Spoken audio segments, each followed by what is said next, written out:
Brand new graffiti. Every day it's something new. Yeah, what are you drinking, man? It's 2 o'clock. It's 2 o'clock in the afternoon, bro. What are you doing? Well, I'm getting ready to go back on my disability. Yeah, okay, I gotcha. I think there's some homeless people over there too. You know, just kind of walking around. I was in there, and I counted it. They had 9 employees. 9 employees. They had 6 people in the El Pollo Loco eating. They had 9 employees, 6 people eating. There's a restaurant right there that has been right here in this shopping center. There's a this is an old furniture store. Financing available, but we're no longer open. It's pretty hot out here. I don't know how hot it's been out there where you guys are at, but Southern California, we've been hitting the 90s, almost hundreds, but this is nothing. I mean, this is nothing compared to what it's been last year. I mean, and I was in New York, New Jersey, and then I was in Eastern Washington. Actually, the weather here is better than those. I thought you guys would have cooler summers. The humidity really makes a difference. I mean, this is nothing. You can go out and walk in this weather. It's one thing I've been noticing as I travel more and more is that we got way better weather here in Southern California than the rest of the country. So anyways, last summer, remember last summer, we had a huge crash in we had a huge run up in the commodities. You know, oil went up to 170, gasoline at the pump went up to like $4 or $5 a gallon, and then we had this huge crash in commodities, and all this money, this sell-off in the stock market, everybody poured into the dollar. I don't know if you guys remember that. Remember the dollar got all strong, and you know, Peter Schiff's investments went really bad, and there was all this kind of weird strong dollar, you know, it was like Twilight Zone. Well, apparently, I thought that was going to happen again, but apparently, looking in your rearview mirror doesn't work too well when you're driving forward. History, in this case, doesn't repeat itself. We're seeing gold hit new highs. We're seeing silver hit new highs. You know, this is going to be the next few years is going to be the world of the real.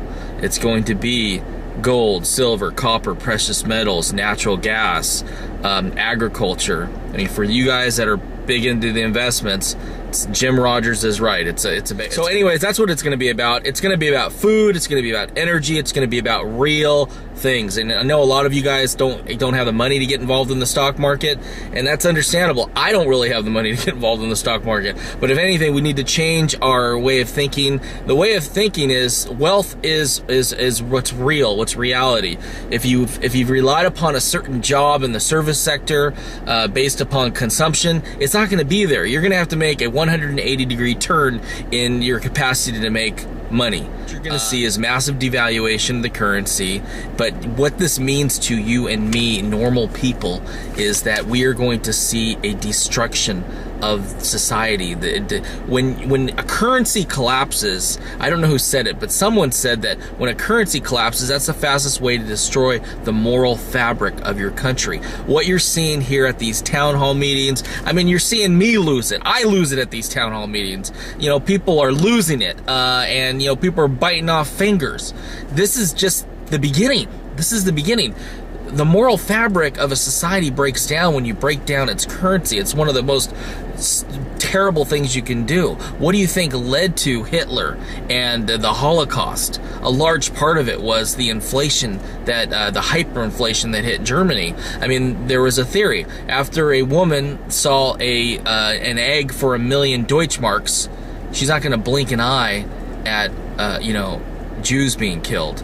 That's the theory. You don't need a bank account. I canceled my bank account 6 months ago. I don't need it. I can cash a check in a variety of ways. You don't need to have a bank account, and I don't have to pay any fees anymore when I'm late or I go under my account or whatever it is over my account. I don't care anymore because you know what? I don't get charged those fees. In fact, I don't get charged over, extra fees on a cell phone bill because I don't even pay for a cell phone. I don't pay for anything, anymore. That's the key, is get to a situation where you're not having monthly bills. If you get rid of your bank account, that'll actually make you frustrated to pay your bills. That's the explanation I keep getting. Well, how are you going to pay your electric bill? Well, why do you make it so easy to pay bills? Make it hard to pay bills. Go in person and pay that bill in cash. Have you ever gone and bought something for $1,400 in cash? Man, that feels like a night. Housing. Everyone's talking about housing bottom out. Check out my video, the one where I talk about don't be a sucker, don't buy into housing. Okay, we got FHA loans, 7.8% of them are 90 days late. That's 5.4% over last year. Okay, foreclosures are going up. Don't believe the lies. Don't believe the real estate is bottoming. I mean, you're a sucker if you're buying into this real estate market. All you have to look at when you're buying a house is look at inventory, look at jobs, look at your local economic growth. Buying property is, besides all the negative aspects of asset depreciation, you're buying a leveraged asset, is that it locks you down. One of the things people have to do is stay mobile. I mean, I have people that have been working in a regular economy for 20 years. Now they're going up to Central California and they got to pick strawberries or they got to pick vegetables. I mean, these are people that have been machinists for 20 years. Now they're going back to the fields. Americans, middle-class Americans, are going back to the fields to go work picking vegetables. You don't need that much to live. This is a mind trick game, guys. You just need to get used to the idea of being poor. But being poor can be pretty lonely, and it can be pretty depressing. It can be pretty sad. But you're not alone. You're not alone. We're all going through this. Everybody's going through this, and that's one of the blessings of YouTube, is the shit's coming down, but we're all going through it. God bless you. Take care. Peace out.